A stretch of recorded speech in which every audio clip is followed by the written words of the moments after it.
আজ আমি আমার বন্ধুদের সাথে অসাধারণ একটা সুন্দর হালুয়া রেসিপি শেয়ার করতে চাই।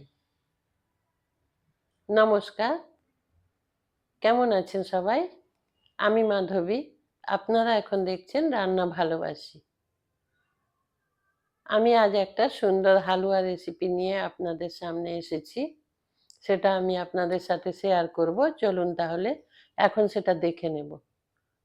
কড়াই বসিয়েছি, কড়াই গরম করে সেখানে 1 চামচ গাওয়া ঘি দিয়ে দিলাম। আজকে আমি সম্পূর্ণ রেসিপি ঘি দিয়ে করব, সেই জন্য ঘি দিলাম।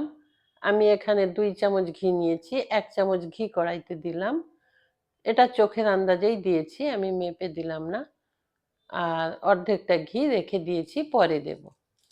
ঘিয়ের মধ্যে কাজু বাদাম দিয়েছি, কাজু বাদামগুলো মাঝখান থেকে অর্ধেক অর্ধেক করে ভেঙে নিয়েছি দেখুন। এখন ওটা একটু হালকা লাল লাল করে ভেজে নেব। এটা একটু লাল লাল করে ভেজে নেব। ভেজে নেওয়ার পর সেটা তুলে নিতে হবে। তারপর এখানে কিশমিশ ভেজে নেব। কিশমিশ আর কাজু আপনারা একসাথে দিয়ে ভেজে নেবেন না, কারণ কাজু বাদাম ভাজতে বেশ একটু সময় লাগে, আর তার থেকে অনেকটা কম সময় লাগে কিশমিশ ভেজে নিতে। একসাথে দিলে কিশমিশটা পুড়ে যাবে, কাজুটা তখনও ভাজা হবে না। সেই জন্য আলাদা আলাদাভাবে এটা ওই একই ঘিয়ের মধ্যে দিয়ে ভেজে নেবেন। এই যে কিশমিশটা দিয়েছিলাম, কিশমিশ ভেজে নিয়েছি, ভেজে এখন তুলে নিয়েছি। কিশমিশ তুলে নিলাম। তুলে নেওয়ার পর আমাদের যেটা করতে হবে, সেই যে অর্ধেকটা ঘি রেখে দিয়েছিলাম, ওই ঘি কড়াইয়ের মধ্যে দিয়ে দেব। বাকি ঘি দিয়ে দিলাম। দিয়ে দেওয়ার পর ওই ঘিয়ের মধ্যে দিয়ে দেব একটা ছোট বাটির 1 বাটি সুজি। এই বাটিটা মেপে আমি সুজি নিয়েছি। এই যে দেখুন, এই বাটি থেকে আমি সুজি নিয়েছি। আর আপনারা চাইলে আরও বেশি পরিমাণে সুজি নিয়ে নিতে পারেন। আপনাদের যতটুকু প্রয়োজন হবে সেই অনুযায়ী একটু কমিয়ে বা বাড়িয়ে সুজিটা ব্যবহার করতে পারেন। তারপরে সেটা এখন একটু সময় নিয়ে এই ঘিয়ে ভেজে নিতে হবে। এই সময় লো টু মিডিয়ামে রেখে দেবেন গ্যাসের ফ্লেম। হাই ফ্লেমে দেবেন না, তাহলে এটা কালো কালো হয়ে যাবে সুজিটা। কিন্তু এটাকে ঘিয়ের সাথে একটু লাল লাল করে ভেজে নিতে হবে, সাদা রাখবো না কিন্তু। বেশ একটু লাল লাল করে সময় নিয়ে ভালো করে ভাজবো। তাতে কি হবে, এই সুজিটা বেশ দানা দানা খেতে লাগবে। সেই জন্য এটা খুব সুন্দর হালকা লাল লাল করে ভেজে নিতে হবে। আর ওই 1 বাটি সুজির জন্য এখানে আমি 500 ml দুধ নিয়েছি। কিন্তু ওই সব দুধটা আমি একসাথে দিয়ে দেব না, 3 বার কিংবা 4 বারে এই দুধটা আমি দেব, অল্প অল্প করে দেব। তারপর ওই দুধটা দিয়ে নাড়াচাড়া করব। যখন দুধটা শুকিয়ে যাবে, এই যে দেখুন এইভাবে, তখন আবারও আমি কিছুটা দুধ দিয়ে দেব।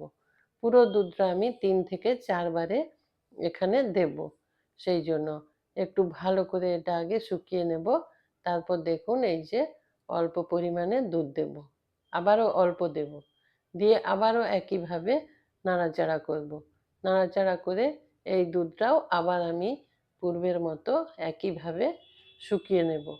আর নাড়াচাড়া করার সময় ওই যে সুজিটা একটু ডেলা ডেলা হয়ে গেছে, ওটা স্প্যাচুলা দিয়ে চেপে চেপে ভেঙে ভেঙে দেবেন। দিয়ে ভালো করে নাড়াচাড়া করবেন। আর দেখুন ধীরে ধীরে ওই দুধটা সুজির মধ্যে টেনে যাচ্ছে আর দুধ শুকিয়ে যাচ্ছে। এই 3 বার দিলাম, আমি 4 বারে দুধটা ব্যবহার করেছি, পুরো দুধটা। এইভাবেই দেবেন, না হলে কিন্তু ঝুরঝুরে হবে না, আর হালুয়া কাদা কাদা মতো দেখতে হয়ে যাবে। সেই জন্য ঝুরঝুরে হালুয়া বানানোর জন্য দুধটা এইভাবেই দেবেন। 3 বার দিয়েছি, আবারও একবার আমি দুধটা দেব। দিয়ে সব দুধটা এই সুজির মধ্যে এইভাবে টেনে নেবে আর ঝুরঝুরে হবে। তারপর আমি এখানে মিষ্টি ব্যবহার করব। আর মিষ্টি হিসেবে এখন আমি ব্যবহার করব যেটা, সেটা হলো খেজুর গুড়। সেটাও একটু ঝোলা গুড়। সেটা দিলেও একটু টেনে নিতে সময় লাগবে। সেই জন্য দুধটা প্রয়োজন বুঝে দেবেন। সব দুধটা আমি দিয়ে দিলাম। দিয়ে আবারও দেখুন নাড়াচাড়া করতে থাকবো। আর যত শেষের দিকে দুধটা দেব, তত শুকিয়ে যেতে একটু সময় লাগবে। কারণ কি, প্রথম থেকে দুধটা টেনে নিতে নিতে সুজিটা বেশ ড্রাই থেকে বেশ ভিজা ভিজা হয়ে গেছে, সেদ্ধ হয়ে গেছে, সেই জন্য এটা দুধটা টানতে একটু সময় নেবে। এখন আমি দেব ঝোলা গুড়, খেজুর গুড়। এটা যদি আপনাদের কাছে না থাকে চিনি দিয়েও এই রেসিপি বানিয়ে নিতে পারেন। আজ আমার কাছে গুড় ছিল তাই আমি গুড় দিয়ে এই হালুয়াটা বানালাম। সেই জন্য এর টেস্ট অনেক গুণ বেড়ে গেছে। পুরো ভিন্ন স্বাদের একটা হালুয়া রেসিপি আজ আমি বানালাম। আপনাদের বলছি, আপনারা যারা আমার হালুয়া রান্না দেখছেন এখনো পর্যন্ত, একটা লাইক দিতে ভুলে গেছেন, তাদেরকে বলছি একটা লাইক দিয়ে দিন। লাইক দিয়ে ভিডিওটা কন্টিনিউ করুন। ওই বাটিটা মেপেই, যেটা মেপে আমি সুজি নিয়েছিলাম, ওই বাটিটা মেপেই আমি গুড় নিলাম। 1 বাটি সুজির জন্য হাফ বাটি গুড় নিয়েছি দেখুন, আর 500 দুধ নিয়েছি। নিয়ে হালুয়াটা রান্না করছি।